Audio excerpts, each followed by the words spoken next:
ya maendeleo.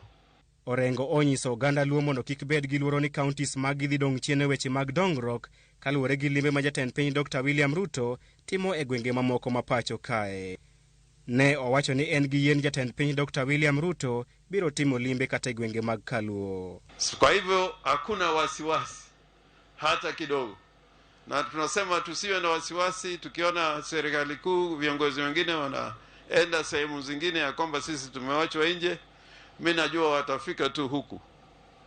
Watafika tu huku, lakini wakifika iwe ni mambo ya maendeleo na si mambo ya siasa. Tukae pamoja kama Wakenya wazalendo na tuone ya kwamba mwananchi haki yake. Kila mwananchi amepata haki yake. Kata kamano, Orengo oramo ni en mana thuolo matiyo kanyakla kod piny owacho mar Kenya Kwanza e weche mag dongruok ma ok weche mag siasa. Orengo owacho magi e gwenge mag rang'engni e sub-county mar Arieda e kinde nyasi mar chiwo tingni ma jopur nyalo purogo e nengo moyweyo. Nitie kuonde moko machon waparo nikech ok nyal betie. Kata idhi na Central, tiyudo ni kech ni kuro. Kidhi kata na Rift Valley, iyudo ni kuonde moko kech nitie. Omiyo mondo wabed dhano en kija chir kendo in gi sunga kaka onyuoli kaka dhano. To ok inyal bedo gi sunga kata matin kionge chiemo e dalani. Omiyo wadwaro mondo pur obed commercialize. Matiende ni kilimo biashara. Mantie value addition. Nyasi makamano bende oyuore kod jalup gavana ma Siaya William Oduor. Siska Nyamonari e county ma Kisii non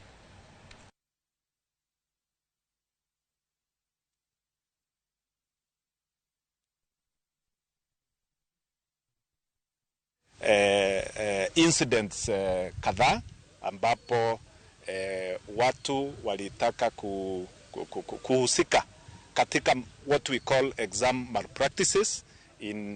We had a total of 5 incidents, and I want to assure the public that hizi incidents zote 5 zinashughulikiwa.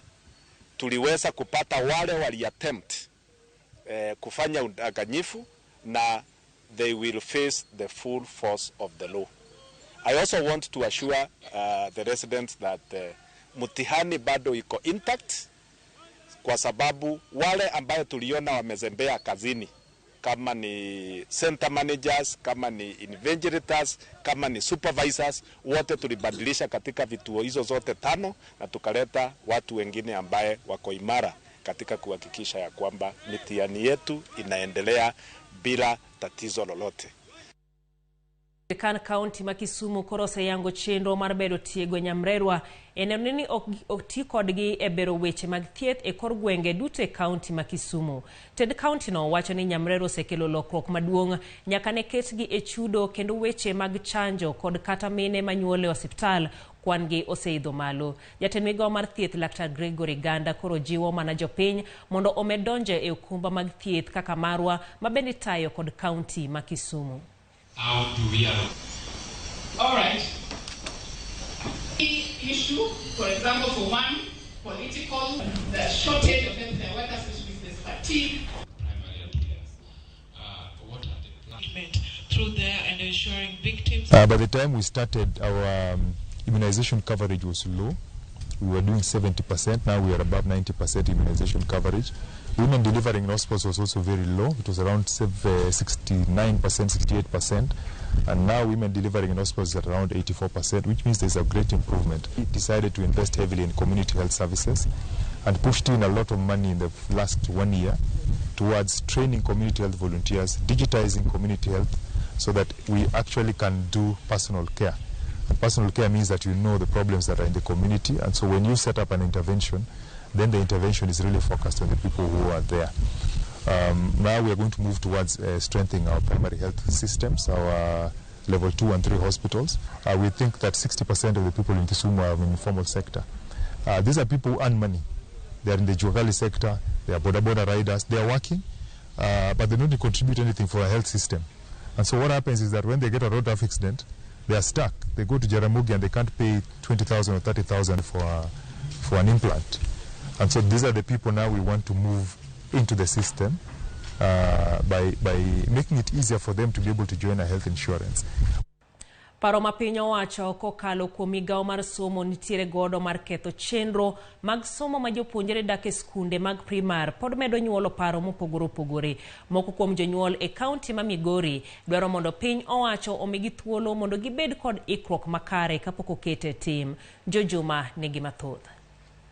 Migawo mar somo e pacho kae oselando paro mar ketho chenrogo mag somo ma jopuonjre dak e skunde ne jopuonjre mag grade 1 nyaka 9 ka ochakore e higano mar 2023. En lendono ma bende osekelo paro mopogore opogore kawuok kuom oganda. Adawacho ni nitiere skunde moko manochaki gi gimomiyo kuonde ma nyithindo some kaka Masara, Gold ng'enye, nyithindo manyiri nyaka dag e skul. E town kuonde ma bang' ng'enye nyithindo nyaka tage skunde mag boarding at the moment. To jonyuol dhi bedo gi tabu, nyithindo dhi bedo gi tabu, kendo nyithindo mang'eny biro drop out nikech teachers nyong'eyo kaka manage our children. Daher mondo nyithindo obed kuma long'o ma ok gin vulnerable, especially the girl child.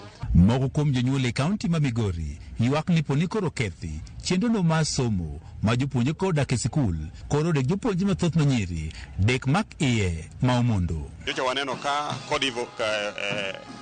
COVID-19 obiro kaka tuo mochandowa, nyithindo obedo dala ndalo mang'eny. Ka nyithindo obedo dala ndalo mang'eny ne giwuok e lwet jopuonj. Ka nyithindo nowuok e lwet jopuonj kuom period no te, waneno gik motimore, premature marriages, unwanted pregnancies, okelo drop out from school. Kinyalo lok sikunde moko mondo facilities machalo mag kibedie kaka jonyuol, aparo ni wanyalo bedo gi lal. Jalbro Masuna West Peter Masara ma oriko ne wuoyo e kin nyasi mar keto simbo ne jopuonje mopogore opogore e kar kanisa no mar Pefa e gwengego mag Nyabisawa e sub-county ma Sunai ne owach ni ber ka ikawo pacho ganda kapok chenro machal kod mae koro ketie tim. Sirkal obed kodwa piny kaka jogo maben chiegni gi jopiny mondo mi gine kaka wanyalo konyo nyithindwa mondo kik gikaw atua ma samoro biro miyo nyithindwa manyiri ok yud nafas mondo gisom e yo makare. To kata ka gigologi to gigolgi one after the other mos. To kik gigolgi in mass, biro miyo jonyuol bedo gi tabu. Ywak ma oganda mawuok e migepe mopogore opogore golo en ikruok pok oket makare kendo dek jonyuol dhi bed kod pek mokalo pone chendoni ochakete tim e higa manyien. Jojuma, Ramogi TV, Migori.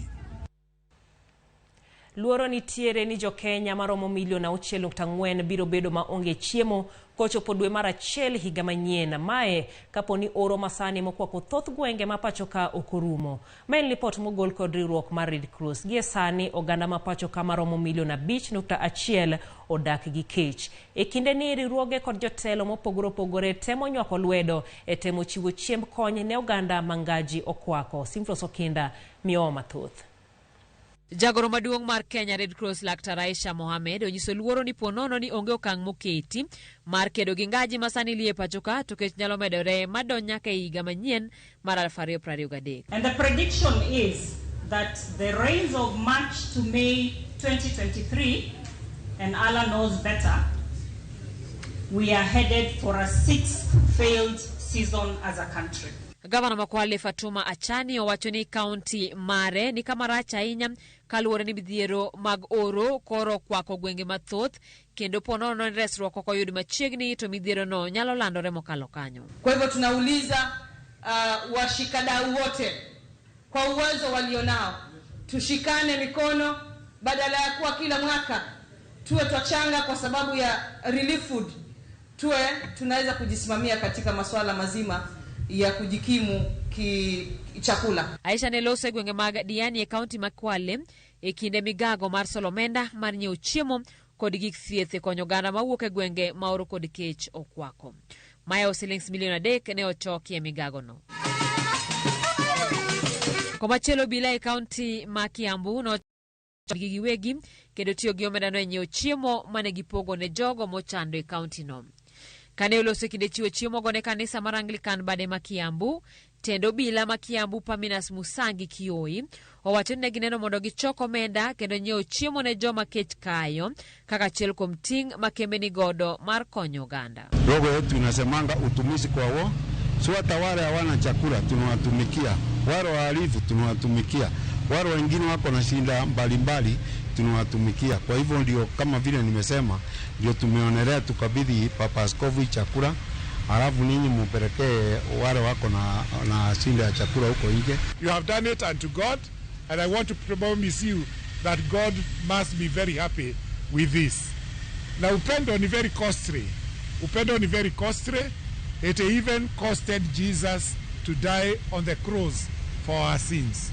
That is what love means. Upande wa chini tukiangalia umia sana mashule ambayo ni day schools. Watoto, ukiona mtoto anatoka mboma ambayo haina chakula, ni kumaanisha ya kwamba akienda kufanya mtihani kweli tumbo halina kitu. Na mtoto kwenda pale mtihani kuketi, anajiangalia tu, anafikiria venye mtihani nakuja, hajakula, anafikiria kule anarudi nyumbani venye aliacha wazazi wakihangaika ni kibaya. So nikasema hii wachi kuwe jambo la dharura. Pinyo wacho podhi nyime kod manyo yore mamoko mag kedo gi midhiero mar oro masani kwako gwenge mathoth e pacho ka.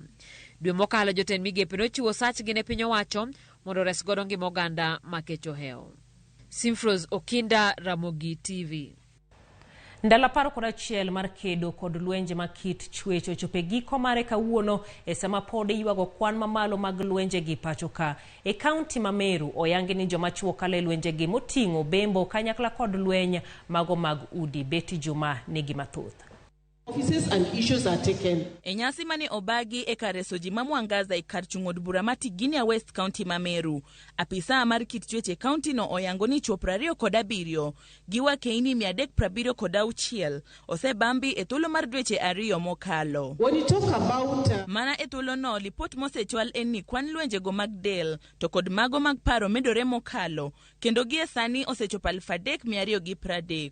Men who had been sexually molested for the last 2 months, there are 27 men, and women are 376. Those who are physically and emotionally affected men, we have 3,230, and for the women, those who have been physically and emotionally affected are 5,904. Those are data for the last 2 months, that is November and October, from the Department of Health. Mano kamoting'o mon magoyo chuogi, riembo chuo e utegi kendo imayo gi ratichgi. Esechego riwruok ma ok mar piny owacho mar Seaford Kenya makedo ne ratich wa keini e kaunti no ma Meru kotelnegi gi jagoro margi Margaret Ikiara ojiwo jonyuol gi oganda mondo oneni nyithindo manyiri okoter e nyange e kindeni malach ma nyithindo oloro godo sikunde. I'm appealing to all the parents, all the stakeholders in this fight. Let them understand FGM is not a women empowerment. FGM is a violation of women rights, and I urge all the parents, all the girls to abstain from FGM because this is going to affect their education, these are going to affect their dignity, and also to our parents understand muelewe ya kwamba kukeketa wasichana si kitu ya maana kwa e kaunti ma Siaya minodo gai mar kweth mar Azimio Aida Odinga bende okwedo lwenje mag kit chwech ma medore e kaunti no kendo okwayo jokanyo mopogore opogore mondo oriw lwedo mar kedo gi lwenje go. Let's have small groups like club in the villages so that they can also talk to one another, involve one another as they talk.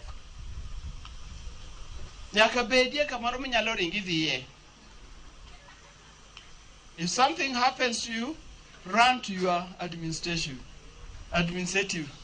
head. Run to your chief, sub-chief, run even to the Jadwongweng, run even to the church elder, run to somebody who is responsible. Don't hide, don't feel ashamed.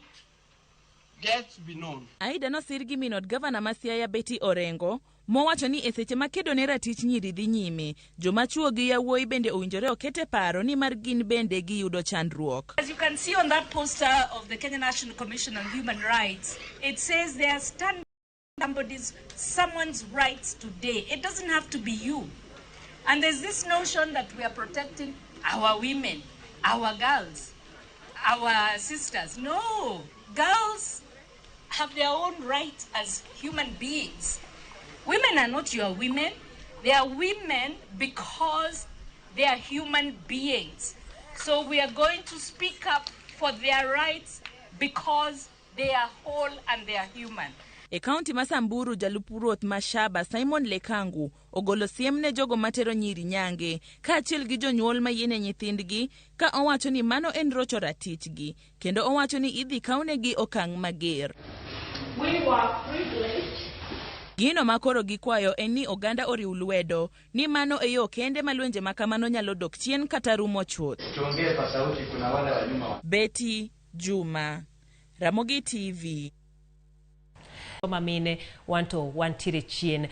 Joga okelo follow mang'eny, chest pain, cough nichiri kuome, okelo gik mang'eny insomnia. Jokonymola e kaunti ma Migori ywago midhiero makwiri mar mercury osekele ngimagi ka gikwayo piny owacho mondo okonygi e yudo yo machielo mar luoko mula. Username Investments presents the domain Kisumu along Kisumu Mambo Leo Miwani Tamak Road, starting from 399,000. SMS the word dollar to 20321 or call 0725 000 222.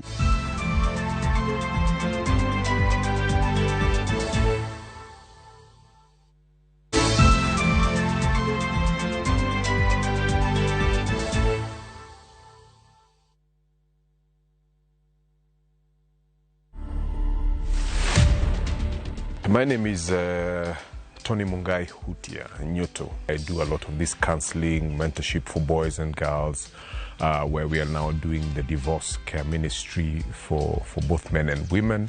I was not getting married to get divorced. It was marriage and that's it, till death. We most of the time throw the burden of divorce to women. We forget that part that the man is the head of the home. A relationship is two-way, and that's why the Bible talks about two people can never work together unless they agree. I've been dating a different person than the one I meet in the house. To watch this story and more, download the Citizen Digital app today. Kenya's #1 app, Citizen Digital.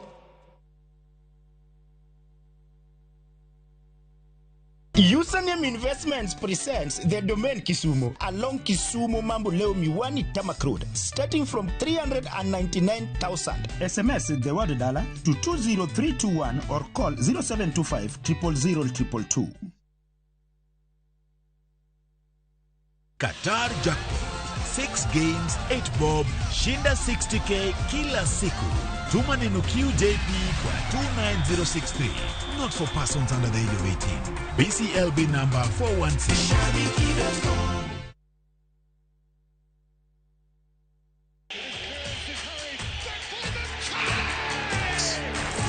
Have doodles taken over your home? Hey. I need to suck your blood. Get Bolt and get your home back. Unlike other insecticides made from toxic synthetic pyrethroids, Bolt is made from 100% natural Kenyan pyrethrum, making it gentle on you but deadly on flying and crawling insects. When doodles strike, stop them dead. Bolt insecticide, gentle on you, deadly on doodles. Get Bolt insecticide today.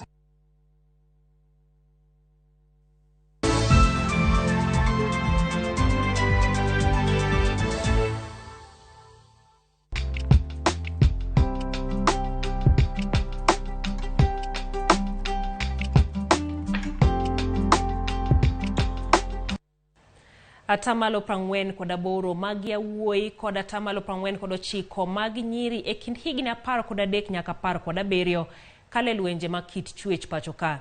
Mendi kaluwore kod lipot mar Kenya Violence Against Children.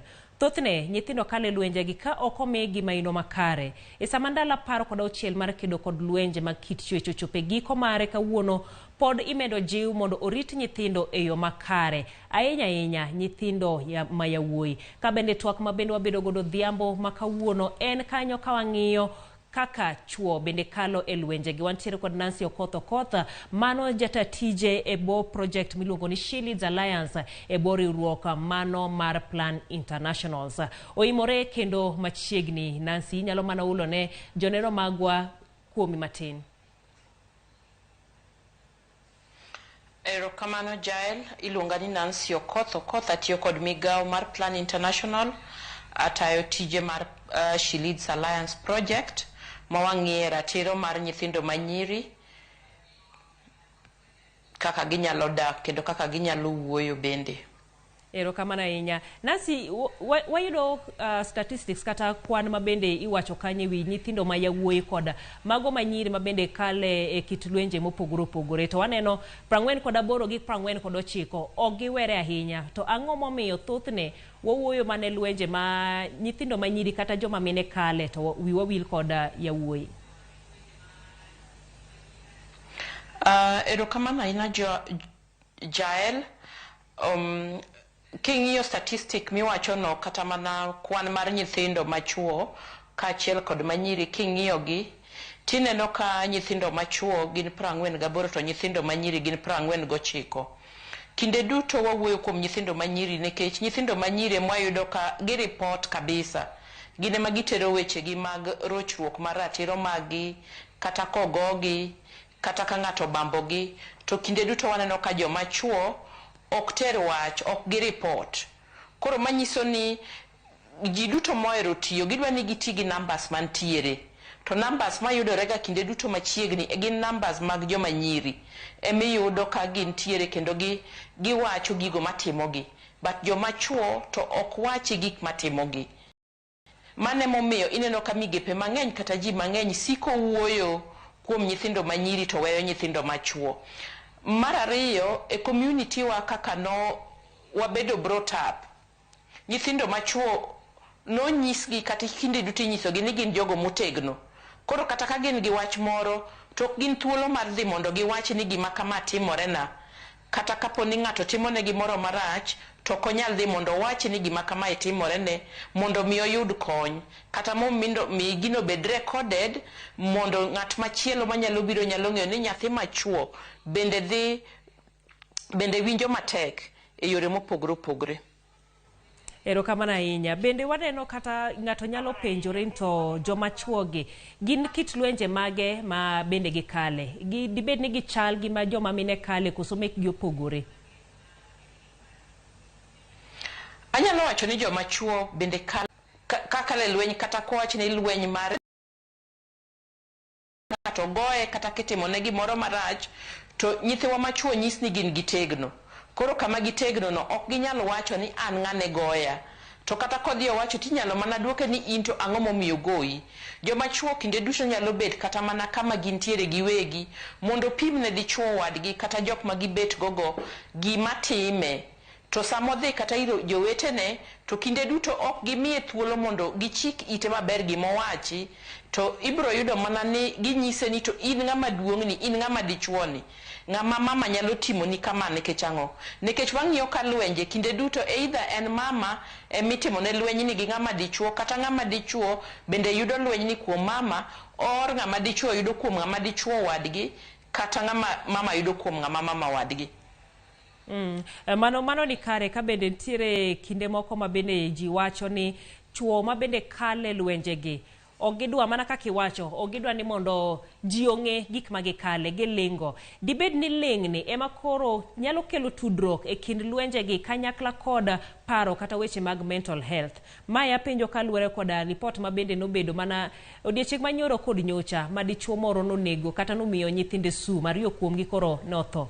Machielo bende dichuo ma bende nonego nyithinde kod jaode mano e piny mar Amerika. Dibed ni wach mar ling ni gionge ng'ama giwuo godo medo wechegi?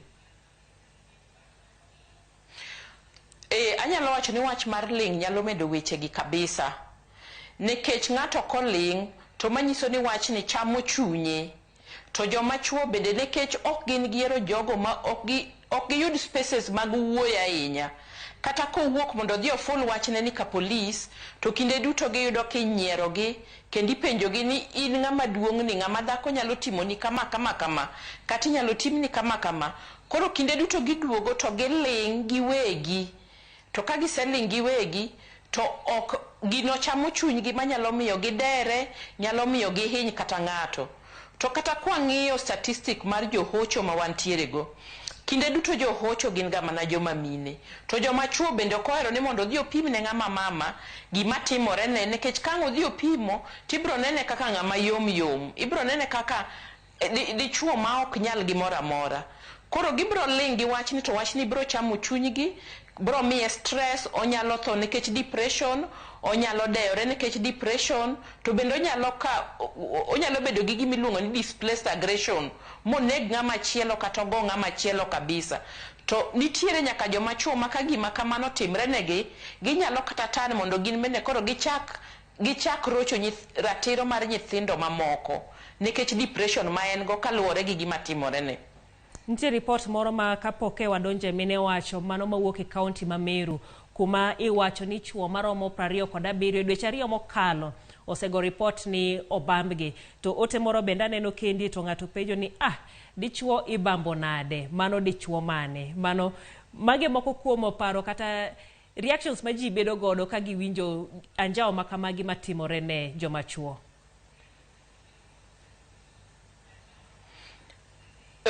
Mokwongo anyalo wacho ni anjao timore ne ng'ata obed ng'ama dichuo kata ng'ama mama. To ng'ama dichuo ok ochuno ni seche mobedo obambe to kobambe kata mana gi ng'ama mama kende, ibambo gi nyaka gi chuo wetegi. Koro gima timore ni kinde duto ka ji owinjo ga wachgi to ji penjo ni to gini timore nade. Ere kaka ng'ato nyalo bambo ng'ama dichuo? Wan gi gimiluongo ni coercion. Nitiere kaka joma chuo ng'ato nyalo coerce-gi mi gidonje gimoro mane gin bende ok gidwaro. Sana inyalo yudo ni wantiere kod mine ma samoro waluongo ni the power play or the power issue. Entiere kod pesa to nitiere kijana matini maonge kod pesa. To nekech pesa onge, gibro donje gimiluongo ni transactional sex. Ka ok en dwaro mar wuoyini, to dobed dwaro ne nekech samoro mae mama moloe gin go kar tich, to jatende or en ng'ama konye gi gima chielo, koro ok odwar ni mondo wach ni orum nikech samoro onge gi yor konyruok. But kinde duto wang'iyo ni kaka nowacho wach mar Meru, iwacho wach mar Meru no, inyalo yudo ni ji 27 no seche ma gidok chien e utegi, tiyudo ka ji nyalo jarogi, kendo ji nyalo wacho ni ji nyalo nyierogi, kendo ji nyalo jarogi kawacho ni gin chuo aina gani ma ginyalo wuok mondo giwachi. To kata mana kidhi most of the time, kata kidhi e police station, inyalo yudo ka gigi bende kobedo recorded malong'o. Or ng'ama record gigi bende nyalo nyiero ng'ani mami ok owach kata gima notime malong'o. Asebedo gi forums moko matin gi joma chuo, to giwacho ni seche ma giwuok ma gidhi mondo giful kata ni wach ma kama timre negi, to iyudo ka ng'ama gidhi gifulo neno mokwongo kata kapoko owinjo wachni no, to kuongo nyieri kendo nyalo luongo kata nyawadgi moro ni biwinje gima bwana ni wacho. Koro ma miyo giling makata kwaneno kata 27 samoro mana gin joma tin mowuok mondo chiwore mondo giwach wechegi. But kinde duto to joma chuo lingi weche matimogi kendo gini hinyogi kabisa. Mano ni kare nikech aneno ka ng'ato bende penjo kae wacho ni kit penjo ma bende penji ni timang'o mondo goyi, mage giko ma bende mono thoth ji mar goyo ripode makamago. Ka bende iwache makare sama ng'ato dhi go report kuonde ma bende idendo ni gender desk e police stations, ka bende ji luongore kamano bende iwacho ni mono ji. To koro ka osefwenyo kamano ni thoth ji kale lwenje machalo koda magi to giluor kata kaluwore koda kaka giyudo chendo kaka chalo, ang'o ma bende inyal tim? Giminyalo tim, inyalo neno kaka tinde joma nyiri kata joma mine wuoyo, manyiso ni osepuonjgi mondo giwuo, kendo seche ma giwuoyo to ji bende believe ni gima mama ne wacho en adier. Koro gimonego tim en ni mondo joma chuo bende mi puonj. Gin bende kik wegi seche ma joma nyiri ipuonjo. Mondo gin bende puonjgi mondo ging'e ni gin gi ratiro. Ma ka ng'ato otimo orocho ratichgi e yo moro amora, ginyalo fulo kendo ginyalo yudo haki margi. Koro wadwa ni mondo wawuo gi joma chuo, wadwa ni wapuonjgi mondo giwach gik matimogi, to kendo ka giwacho to ji mondo believe gi, nikech samoro kata kowacho to ji ok believe. Ng'ane machwe ni tinyalo go nade, to ng'ane mana man gi pesa ni tinyalo go nade. Koro wadwa ni mondo wapuonjgi mondo giwuo gin bende giwachi ka nitie gimoro marach, to kik kawe ka gima abnormal, okawe ka gima en normal, nikech gin bende gin dhano mana kaka joma mine, kendo inyalo gogi kendo ginyalo kalo e lweny moro amora. To machielo wantiere gi communities wa ma gik mwaluongo ni social norms e communities wa. Gigi miyo joma chuo ok nyal wuok oko, nikech chuo nowach ni gin jomotegno, gin joma chiwo security. Koro nikech en ng'ama otegno machiwo security, ok gidwa wuok. But wan wang'eyo ni kata kapo ni in ng'ama otegno, to nitiere gimoro matimore ni. Mama nyalo timo ni gima rach, kata ng'ama dichuo wadu nyalo timo ni gima rach. Koro gima wacho ni mondo joma chuo mondo wuog oko, mondo wachi. Machielo gima wanyalo timo en ni wantiere gi joma timo research, wantiere gi policies andike mantiere, to wantiere nyaka gi programs mag government kata mag non-governmental. Seche magitimo research, to ging'iye kata ni to joma chuogi gin tang'o matimogi.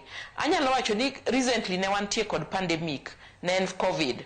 To COVID king'iyo researches manotim, ineno mana ni nyiri no drop out, nyiri no mako iye, nyiri ang'om notimregi. To an gadiera ni nitiere kata joma chuo manitiere gik moko manotimore negi, to gigo ok no come out.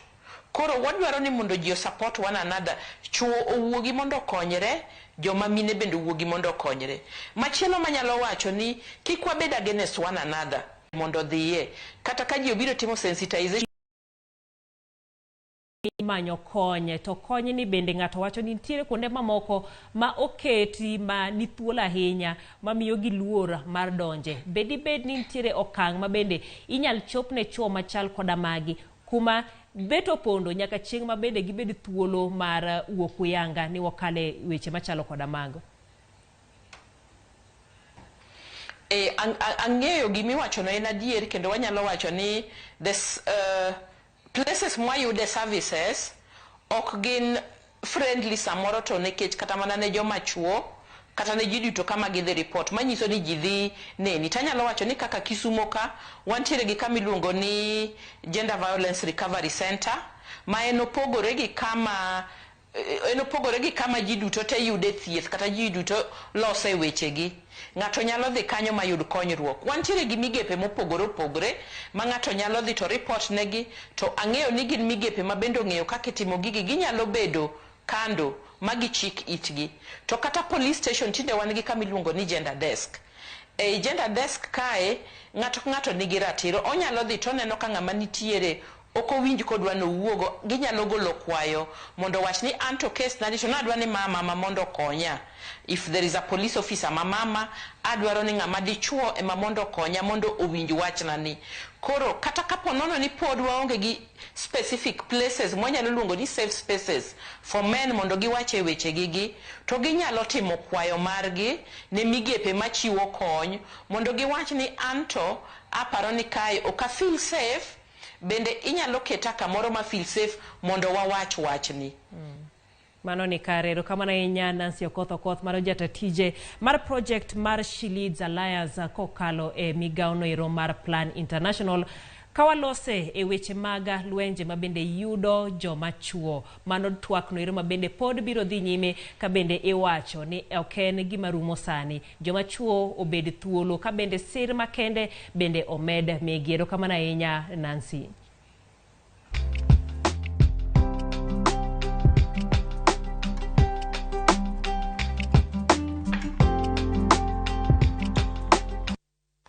Wadhi nyime kod weche manyien kuma jokuny mula e kaunti ma Migori dwaro mondo piny owacho omigi yo ma bende ginyalo tiyogo e luoko mula ka giwacho ni kwiri mar mercury ma gitiyogo medo hinyo oganda mathoth kaachiel kod ketho alwora.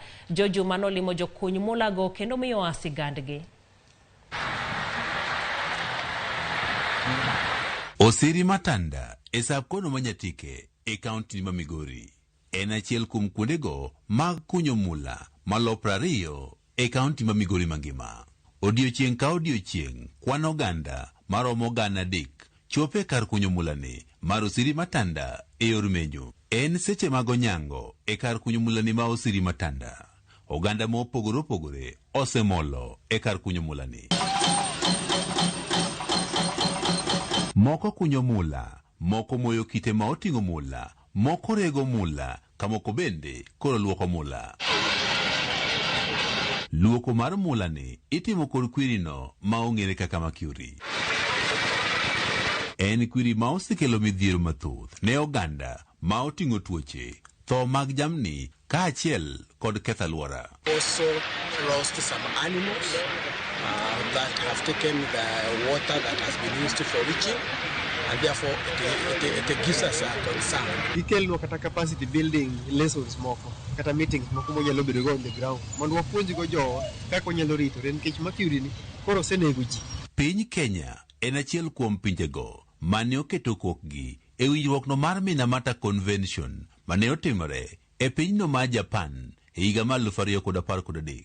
Winjruokno mane en manoero mar weyo tiyo kod kwiri mar mercury nikech midhiero ma okelo e ngima dhano kaachiel kod alwora. The health, because in mining people are exposed to dust, they are exposed to other dangerous chemicals, they are exposed to a dangerous environment. Midhiero mosekelo achiel mercury kitiyogo mang'eny odonjoga okelo fuolo mang'eny, chest pain, cough nitiere kuome, okelo gik mang'eny insomnia.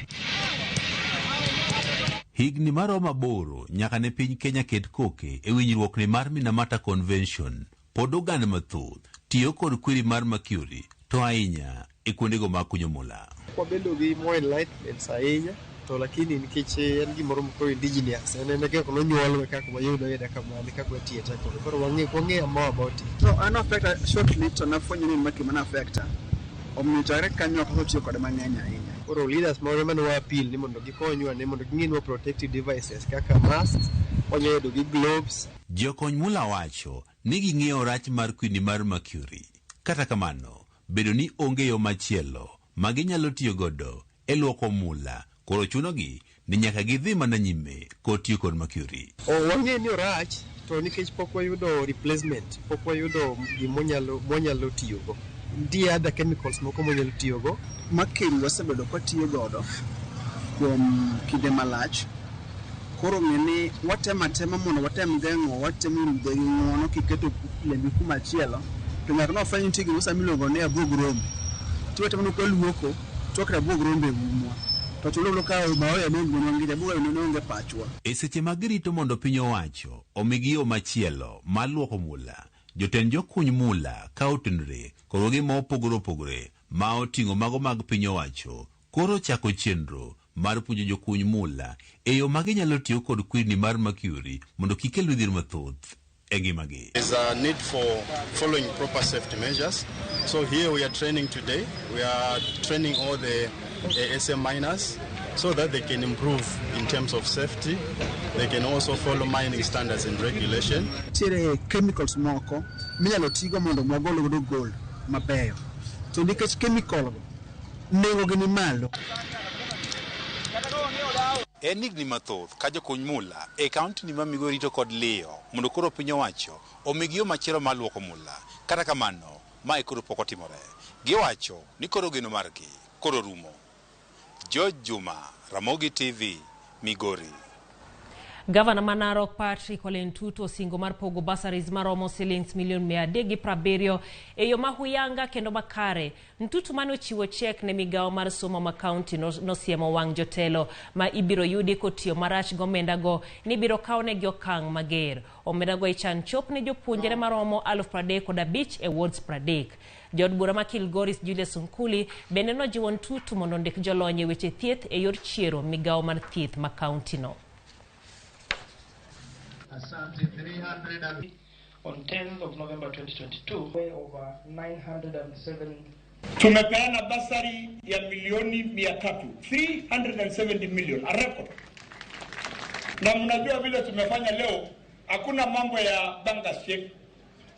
Vile tumefanya kila ward 25, tulipea milioni 9 waende wenyewe wajigawanye. Hawa MCS na mimi tulijagua kamati kwa kila polling station watu 5. Hawa ndio wametuletea wale watoto ambayo tunajua wanahitaji usaidizi katika kaunti yetu. Na kila ambacho tumefanya, hiyo majina zote tumepata mashule na tumepata account number. Hii ukora ingine kidogo kidogo hapa ati mtu anaenda kuuza ati check ama atusujui banka check. Hiyo usahau. Enda tafuta kwa shule ambayo mtoto wako. All the 370 million will be wired directly to the school of your child. Najua umejenga hospitali kubwa hapa na tuko na mahospitali nyingi, lakini the development of a hospital is a building, number 1. Lakini ya pili ni madaktari. Unajua kwa nini tunaenda Tenwek? Sio kwa sababu ya mjengo, lakini kwa sababu ya experts. Sasa wewe nenda tafuta experts na uibe kutoka kwa kila mahali. Kama mtu anajua kutengeneza moyo, wewe leta hapa. Kama mtu anajua kutengeneza nini, leta hapa. Wewe lipa mshahara kubwa, halafu wakae hapa. These people will be coming to Narok kusema tunaenda hospitali. Imenisaidia mostly kwa therapies na medications za convulsions, kwa sababu kupata hizi medications zimekuwa shida. Jonyuol mawuok e gwenge ma Kawangware kod alwora mare county ma Nairobi oyudo fungruok tok nyithindgi manigi ng'ol yudo thieth manono. Usanium Investments presents the domain Kisumu along Kisumu Mambo Leo Miwani Tamak Road, starting from 399,000. SMS the word dollar to 20321 or call 0725 000 222.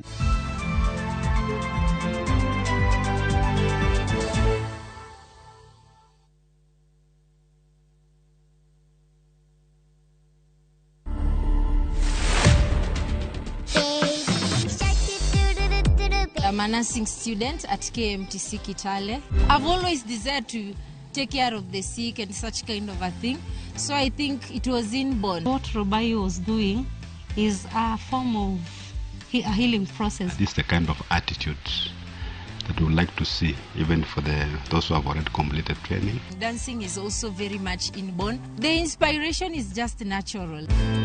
To watch this story and more, download the Citizen Digital app today. Kenya's #1 app, Citizen Digital.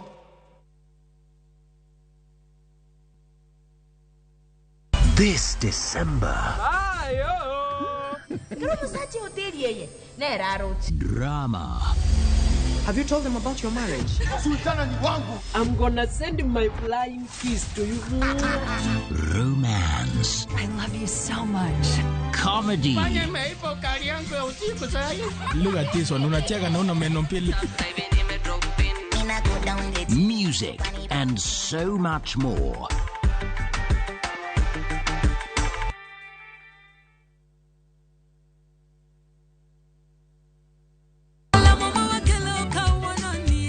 Jumapil, tarik 11 dweni, riwri kodwa e kanisa mar Full Gospel Church of Kenya Kisumu, mondo yudi jip kwa kuom jatich Nyasaye mowal, Bishop Dr. Charles Kokombo.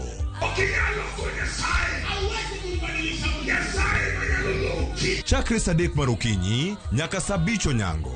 Mana e Ramogi TV.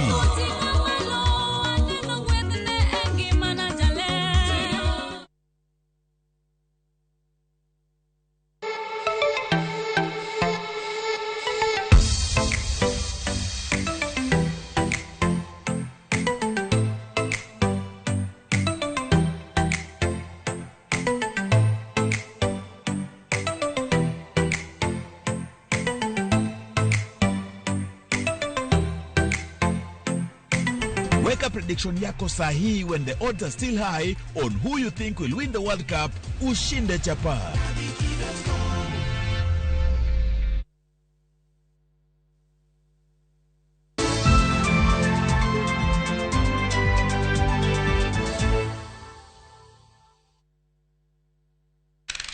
Jonyuol mawuok e gwenge ma Kawangware kod aluora mare kaunti ma Nairobi yudo fuongruok tok nyithindgi modak gi ng'ol yudo thieth manono. Jonyuol go bende wacho ni giyudo midhiero mathoth kinde ma gimanyo kony mag thieth kanyakla kod somo ne nyithindgi. Flora Atieno nigi mathoth.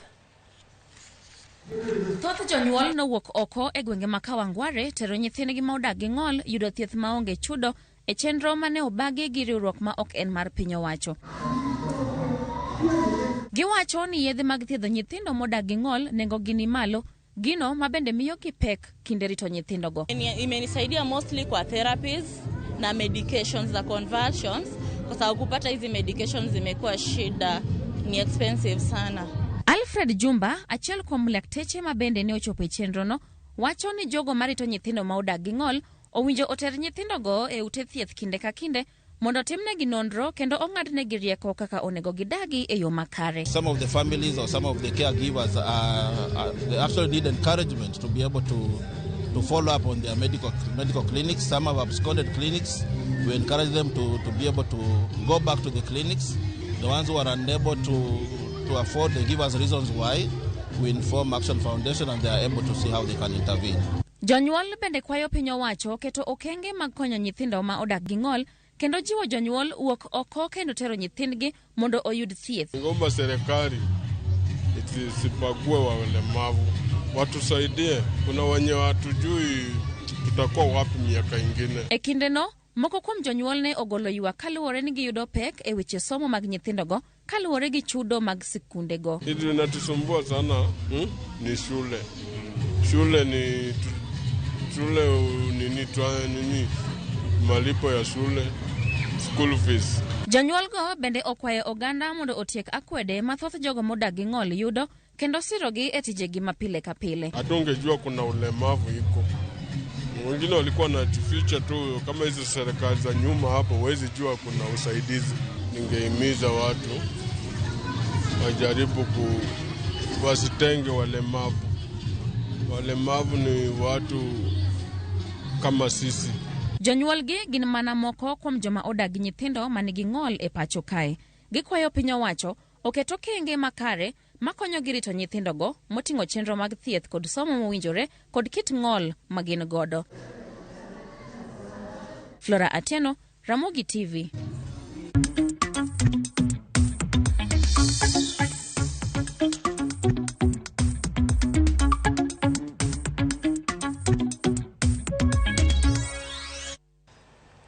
Jobodaboda maloyo 300 ma Kisumu donje riwruok midendo ni Kaloleni Shauri Moyo Border Transport Cooperative Society ma en riwruok madhi kelo jopeng kamoro achiel eneno ni gibero yoregi mag yuto. Jobodaboda go duto e kaunti ma Kisumu nokwa mondo odonje riwruok mar sako kaka yo mar neno ni giduto gidongre kendo giyudo yore mag chwalo yuto mek gi nyime. Mendi moting'o yot e kawo kumba kod yudo tiegruok mar weche apaya. Kaunti ma Kisumu koro ntiere koda sakos maromo 35 kendo gichano timo yiero mag jotendgi kochopo dwe mar 2 mano mar higa manyien.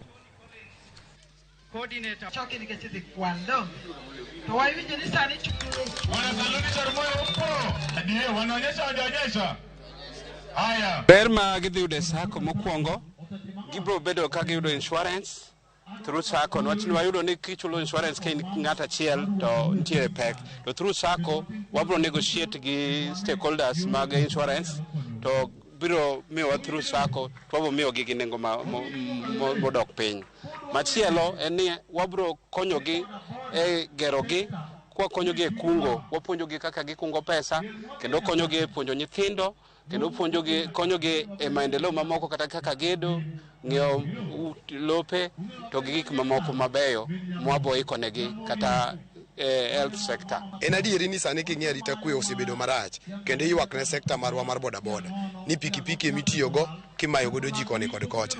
Koro jowa mantiere cooperative ntiere yo mwaseketo coding ma wang'e ni gin jomage ma kata komak ng'ato kod makosa moro kata ka wakia ni ne en ng'ato wang'e pikipiki to wang'e ni wuon pikipiki no en ng'ama chalo nade. Nyaka sani wan gi SACCOs 35 mosebedo formed every ward. Owacho ni by next year February wadhi timo election mar Kisumu County boda man nigi offices 9 kotelo gi jakom secretary gi jagoro kadhi kamano. The same to sub county wadhi bedo gi offices 9 motelo gi jakom gi jagoro kamano nyaka ward kairi. Jakom ni wadhi bedo spokesman mar boda overall chairman. Timore kamano sub county nyaka ward. Matini SACCO bedo gi jakome but gi jakom achielo ma dhi bedo overall chair. Mano wuono boda te. Wadhi kwano ni ka wasekawo telo the first 3 months wadhi mejo peng mondo many pesa mondo donje SACCO. Piny Kenya kod Eritrea winjore mano mar golo oko dwaro mar visa ne jopinjegi. Maigi wacho ni en yor neno ni tudruok makare omedore e kindgi. Mendino yangi e limbe mar jatend piny Kenya William Ruto kod nyawadgi ma piny Eritrea Isaias Afwerki. Kabgi medo ni gidhi tiyo kanyakla e bwo riwruog pinje Afrika. Kamano bende gisingo mar tiyo kanyakla kendo sumo paro e dongruok arita kanyakla kod ohala e kind pinje mag Afrika.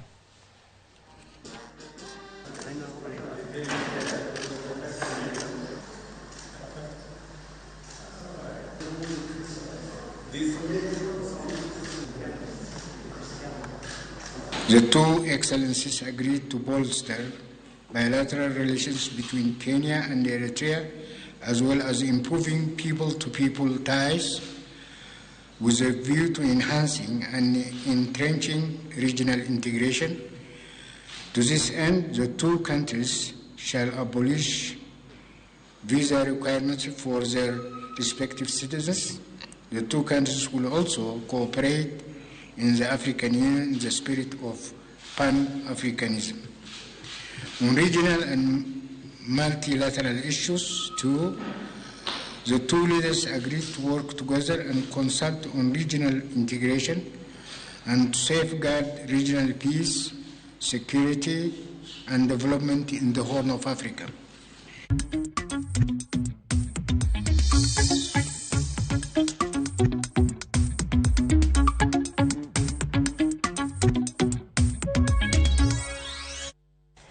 Erokamano ahinya kuom medo bedo kodwa e weche manyien mago mag OIMORE Ramogi goto nyiso to kendo neno maler e gwenge ma Kamnara mano Dominic Okeyo kawuok Kisumu Kamnara. Erokamano ahinya kuom ote mari Collins Ouma wuod Joseph Aduol iwacho ni bende neno chendo mar OIMORE e yono ero makare kama moko gin kaluore koda twak ma bende bedo godo kiwacho ni meduru mana puonjo wa mondo joma timo timbego olokre. Iwacho ni iye kuom puonj ma bende idore ka ng'at machielo bende wacho ni ber ka joma chuo owuok oko mondo gigo report kaluore kod lwenje ma bende gikale. Erokamano ahinya kuom ote mari Phoebe kawuok Seme Girl Champion chuo mondo obed thuolo mondo giyud kaka ikonyo gi wekling. Iwacho ni imor kod puonj. Erokamano ahinya kuom ote magi kikidhi mabor ka waduogo to wayudo weche mag tuke.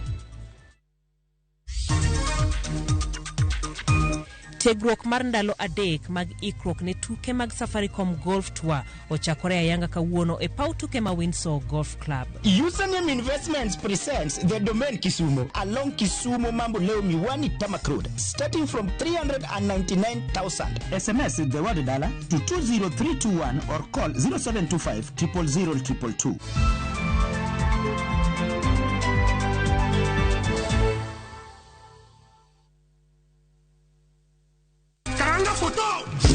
Machiegni nyakwara Mogi Ajwang' e chenro mar ngoma owake. Wuok tich wakelo ni ngolo manyien.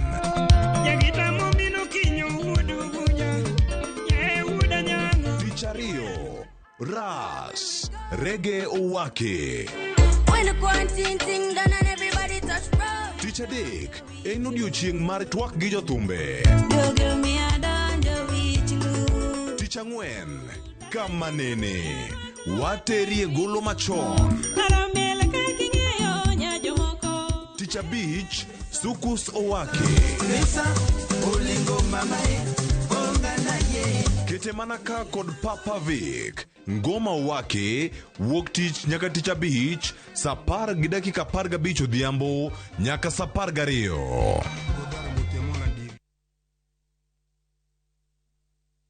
Cheza mechi za World Cup on shabiki.com for the biggest odds in Kenya. Kuwa Shabiki, not for persons under the age of 18. BCLB number 416. Shabiki.com.